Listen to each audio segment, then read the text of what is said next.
Over the last 5 years, food-led pubs have increased by 25%, while drink-led pubs have fallen by nearly 20%. The Fairway in New Moston, formerly known as the Broadway, was built over 100 years ago. Yet, in 2006, the pub was engulfed in flames, leaving locals wondering if the doors would ever reopen. Thanks to a large investment by Joseph Holtz, the pub went under huge renovations and renamed, ditching its wet-led traditions and moved towards a pub that serves food. One person who has seen this is pub landlord Mark Sweetland. This pub, when it was a Broadway, was a wet-led pub. It was only through discussion, for the brewery, because there were sort of stability in here. The plan was to make this into a wet and food pub. The ones who welcomed this, they bring their kids in, they're loving ice cream there, we've got the slush machine, the food. I think the price, there's families that come in here 7 days a week, with their kids, and I think it's the best of both. The food could go one day, this could go back to a wet-led pub. It would still be successful. Yet, is food the answer to a successful pub? Some in the industry believe the change hasn't necessarily been for the better.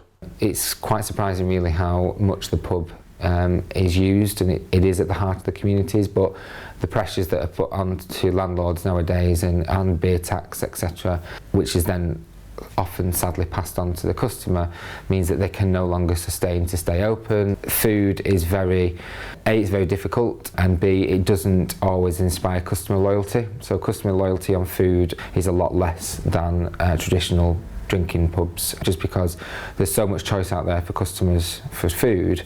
They can basically just go, they don't have an affinity, what they can get in one pub they can go and get in another. With the future of pubs uncertain, I want to know what impact Brexit has had on the industry. Enter the CEO of Wetherspoons, Tim Martin.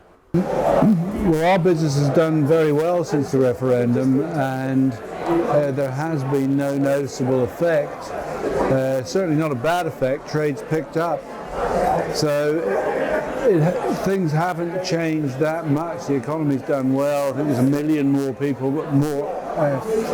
people employed now than there were 3 years ago. Our pubs are continuing to thrive. So not a big change.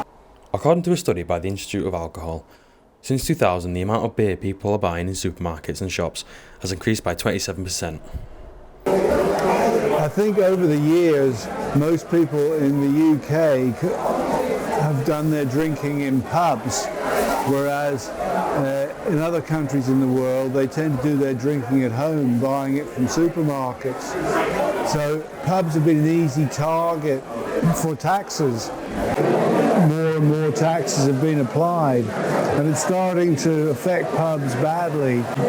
Government has got to stop treating pubs like milch cows that it can milk every day.